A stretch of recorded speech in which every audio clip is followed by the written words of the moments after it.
नमस्कार दोस्तों, फिर से स्वागत है आपका आपके अपने चैनल बी लाइक इंजीनियर्स में।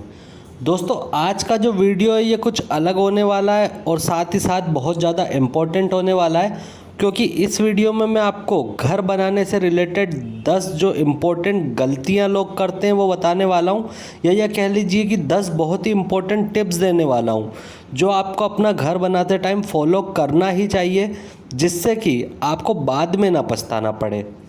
तो चलिए दोस्तों, आपका ज़्यादा समय नहीं लूँगा और सीधे वीडियो को शुरू करते हैं और जानते हैं कि वो कौन कौन सी 10 बातें हैं जिनको हमको सबसे ज़्यादा ध्यान में रखना चाहिए। तो देखिए दोस्तों, घर बनाना जो है वो सभी का सपना होता है। हम अपनी सारी कमाई, सारी फंडिंग जोड़ के एक घर बनाते हैं, लेकिन कभी कभी होता क्या है, जानकारी के अभाव में हमको बहुत सी ऐसी चीज़ें होती है जिनके बारे में हमको पता नहीं होता है, जिसकी वजह से कुछ गलतियाँ ऐसी हो जाती है कि हमको जब हमारा घर बन जाता है उसके बाद हमको लगता है कि नहीं यार, ये गलत हो गया, और बाद में हमको बहुत ज़्यादा पछतावा होता है। तो दोस्तों, ऐसी ही कुछ बातें हम आज डिस्कस करने वाले हैं। वीडियो में मेरे साथ एंड तक बने रहिएगा, क्योंकि ये वीडियो आपके लिए बहुत ही ज़्यादा काम आने वाला है। तो दोस्तों, सबसे पहली चीज़ जो आपको याद रखना है, आपको हमेशा अपना नया घर जो है वो आरसीसी कॉलम के साथ ही बनाना है। क्योंकि देखिए, आरसीसी कॉलम और बीम से बनाया हुआ जो घर होता है वो बहुत ज़्यादा मजबूत होता है as compare to load bearing structure. यानी कि हम जो ईंटों की दीवार से घर बनाते हैं उससे बहुत ज़्यादा मजबूत होता है आरसीसी कॉलम से बनाया हुआ घर। साथ ही साथ इसका दूसरा फ़ायदा क्या होता है कि देखिए, जब हम आरसीसी कॉलम से घर बनाते हैं तो हमको उसके अंदर वाली जो दीवारें होती है वो मोटी देने की ज़रूरत नहीं होती। कहने का मतलब ये है कि 4 इंच की दीवारें हम अंदर फिर दे देते हैं, जिसके कारण हमारी ईंट वगैरह में पैसों की भी बचत हो जाती है और साथ ही साथ बहुत ज़्यादा एक मजबूती घर को मिलती है। दूसरी चीज़ जो दोस्तों आपको याद रखना है कि जो आपका पावर स्विच होता है, यानी कि जो आपका मेन स्विच होता है घर का, उसको आप हमेशा जो आपका मेन गेट है घर का उसके पास लगाएं। उसका फ़ायदा दोस्तों क्या होता है कि जैसे आप कभी भी बाहर जा रहे हैं, ठीक है, तो आप जाते समय पे उसको बिल्कुल बंद करके जा सकते हैं, जिससे आपके घर की सारी लाइट्स बंद हो जाएगी और इससे आपकी बिजली की भी काफ़ी बचत होगी, आपका बिल कम आएगा। दूसरा क्या होता है, कभी कभी हम भूल जाते हैं कुछ चीज़ को बंद करना, तो आप हमेशा ये आदत रखेंगे फिर कि जाते टाइम पे मेन स्विच बंद करके चले जाएंगे, आपकी सारी लाइट्स जो है साथ में बंद हो जाएगी घर की, जब भी आप कहीं बाहर जा रहे हैं। तीसरी बात जो आपको याद रखना है फ्रेंड्स, कि घर में सूरज की रोशनी ज़्यादा से ज़्यादा आए, आपको इस तरह से वेंटिलेशन प्रोवाइड करना है, ठीक है। जब भी आप अपने घर का प्लान बनवाएंगे, नक्शा बनवाएंगे, तो आपके जो भी आर्किटेक्ट या इंजीनियर हैं उनसे आप कहिए कि देखिए वेंटिलेशन जो है वो प्रॉपर रखिएगा। समझ रहे हैं? वो क्या होता है, आपके जैसे घर के आसपास हो सकता है और भी घर पहले से बने हुए हो, ये सारी चीज़ें आप उनको बताइए, जिससे कि वो आपके घर में अच्छा सा वेंटिलेशन प्रोवाइड कर पाए, जिससे हर रूम में, लगभग हर रूम में आपको कम से कम नेचुरल लाइट मिले, ठीक है। क्योंकि वेंटिलेशन जो है बहुत ज़्यादा ज़रूरी होता है, ठीक है ना, हवा के पर्पज़ से भी और रोशनी के पर्पज़ से भी। तो इस चीज़ का भी आप ध्यान रखिए। अब दोस्तों, प्लानिंग और नक्शे की बात निकली है तो मैं आपको बता देता हूं कि अगर आप भी अपना घर बनाना आप शुरू करने वाले हैं, जिसके लिए आप अब प्लानिंग करवाने का सोच रहे हैं, ठीक है, तो मैं आपको बता दूं कि आप हमारे साथ भी प्लानिंग करवा सकते हैं। हमारे साथ प्लानिंग करवाने का फ़ायदा ये है कि आपको बिल्कुल घर से बैठे बैठे सारा काम होगा, आपकी रिक्वायरमेंट के हिसाब से काम होगा। सिर्फ आपको बताना है कि आपके घर का साइज़ क्या है, रिक्वायरमेंट आपकी क्या क्या है। आपको बहुत ही बेहतरीन क्वालिटी के साथ प्लान, एलिवेशन और सारी ड्राइंग्स मिल जाएगी। और दूसरा फ्रेंड्स, आप अगर अभी हमें कॉल करते हैं, मैं बताता हूँ आपको, हम 50% मार्केट रेट पे 50% कम में ये चीज़ करके देते हैं। तो आप बिल्कुल इसका फ़ायदा उठा सकते हैं जब भी चाहे। अगर आपको प्लान बनवाना है या आपको कोई भी डिज़ाइन तैयार करवानी है तो आप मुझे इस नंबर पे कांटेक्ट कर सकते हैं और अपनी रिक्वायरमेंट के हिसाब से अपना काम करवा सकते हैं।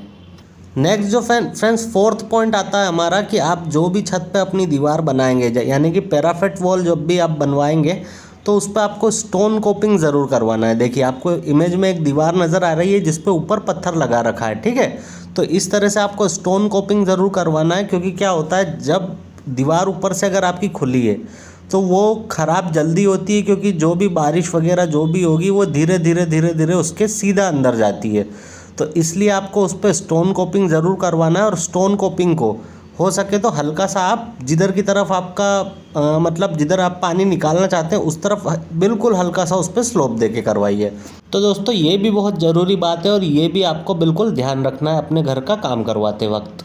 उसके बाद फ्रेंड्स, जब भी आप अपने घर की नींव का काम करवाएंगे, प्लिंथ लेवल तक अब आप आएंगे, जब आप मिट्टी भर देंगे, ठीक है, फिलिंग जब आप करेंगे उस टाइम पे आपको दीमक की दवाई ज़रूर डलवाना है। क्योंकि होता क्या है, घर तो हमारा बहुत अच्छे से बन जाता है, लेकिन गलती से भी अगर आपके घर में नीचे से दीमक एंटर कर गई तो वो आपके लकड़ी का सारा फर्नीचर, दरवाज़ा वगैरह सब कुछ ख़राब कर देती है। और दोस्तों ये ऐसी चीज़ है कि हमको पहले पता भी नहीं चलता है, बाद में जब नुकसान हो चुका होता है तब हमको नज़र आता है कि अरे इसमें दीमक लग गया था या ऐसा कुछ।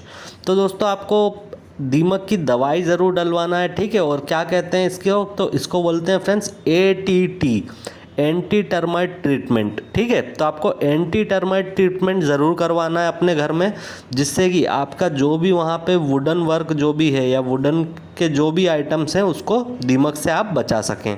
दोस्तों 6 नंबर का हमारा पॉइंट आता है कि आपकी जो RCC की जो छत रहेगी, जो स्लैब रहेगी और आपकी पानी की टंकी उसमें आपको वाटर प्रूफिंग ज़रूर करवाना है, ठीक है।